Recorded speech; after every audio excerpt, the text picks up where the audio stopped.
Welcome to my biblical inspiration.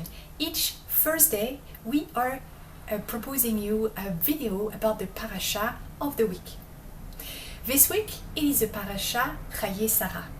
And the question that we are asking ourselves is, should reward be a motivation? In this parasha, Abraham is asking Esau, make for me a meal and I'm going to be able to bless you before I die. Harry, just like the animals that fear your bow.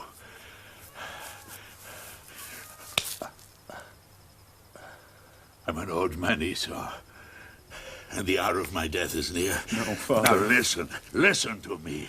Take your bow, find some game, the finest in the herd. Prepare it and then bring it to me. When I've eaten my fill, then I'll give you my paternal blessing. No, Father. It is time. Don't argue. Do as I say, or I'll be gone, and you no longer have the chance. Finally, Rebecca is hearing the require of Abraham, and she's sending Jacob instead.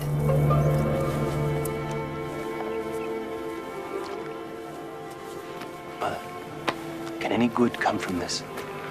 This must be God's wish, or he would have made you the hunter and Esau the one who cares. Won't work. Feel my arms and know it's not Esau. Quiet. It will work.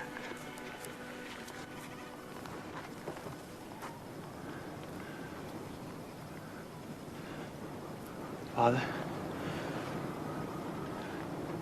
I'm here. Is it Jacob or Esau? Your firstborn. And I've done as you wished. I've brought you the food.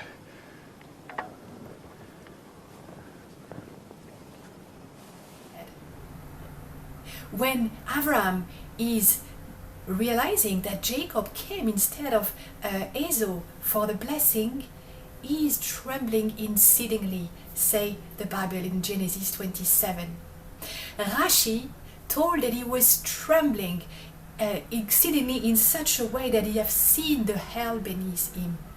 So the question is like that. Why is such a source of desperation for Abraham that Jacob came instead of Esau? Would have been not easier just to bless both of the children? Rabbi Chersky, in his book Living Each Week, is giving a very interesting insight, and is actually explaining that the intention of Abraham was to bless Esau because he needed to get closer to God. Jacob was already a person very spiritual, very close to God in a revealed way, studying and really close to the wisdom. But Esau left the law of Abraham. It was needed to get closer. So when he asked him actually for a blessing, he wanted to teach him in a very interesting way that when you're doing a good deed, you are getting a reward from it. So you may say this is a little bit childish. How can we teach someone to get a reward from a good deed? But for Esau, according to who he was and his situation at the time, that was perfect what he needed to grow and what he was able to understand. From this parasha, we have so many interesting messages that we can learn and we can grow from in the way that we are interacting, communicating with others, and the way we want to share our message to the world. First of all, and this is one of the messages of the Rabbi Chersky, we should never desperate to reclaim a Jewish soul closer to us, closer to God. Never desesperating that the behavior of someone is just how it is and it would never change. But the thing is, and this is an important part of this parasha, how we want to have a positive impact. It is very important to know the person that we have in front of us, to know what are his lakes, what are his values, what are his good points, and making sure that we have in mind all this picture before we want to have a positive impact.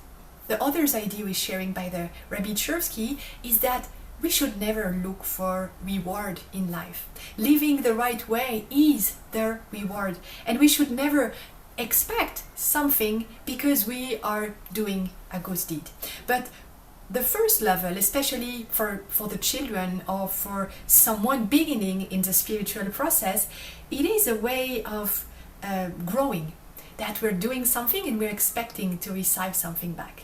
But after that, there is a higher level of giving for the pleasure of giving. So what I would like to tell to you today is some concrete tips to inspire you coming from what we have learned from the Parashah Chayei. First tip that I would like to tell to you today is when you want to have an impact on someone, learn to know the person. Learn to know his value, his belief, his legs, where he's standing in life, and have this picture in mind. You will be able to better interact with that person. The second tip that I would like to give it to you is also to be a listener before you want to share your message and your truth. It's very important to listen to what the other person have to say, again, in order to know that person's better. The other tip that I would like to give it to you is to adapt your message in a way that the person in front of you will be able to understand what you mean, to understand your message in a very deep way. And what I would like to tell by that is it's also a way of respecting the belief and the value of the other person, and not just thinking that you are right and what you want to share is the truth, but you're able to also to show and to respect what the other person is thinking and where he is standing now, and you're able to find a message who is englobing all that together. The last tip that I would like to give it to you today is to learn to be a giver. Being a giver is the highest level to serve God. Being a giver is giving for the sake of giving, doing charity for the sake of doing charity. And it's not easy things to understand at the beginning. When we are at the beginning of a spiritual growth, we need to, I would say, to expect from our behavior a reward. We need to expect some good things happening from the good decision that we are taking in life. But finally, more and more we are getting close to God, more we are happy of it, more it's bring us joy in our life. And we will discover step after step that finally giving without expecting to receive something give us more satisfaction than expecting to receive something from it. To become a giver, you can volunteer once a week, helping others, helping people who are maybe in need, older people or children. There is many different ways you can become a giver in a very simple way. That was all for today. Thank you so much for listening. If you like the video, please, you are invited to put like on the bottom below. And I meet you next week in the next parasha. You are also invited to join the WhatsApp group, and you will be able to receive our video every Thursday on your phone. Shavua Tov.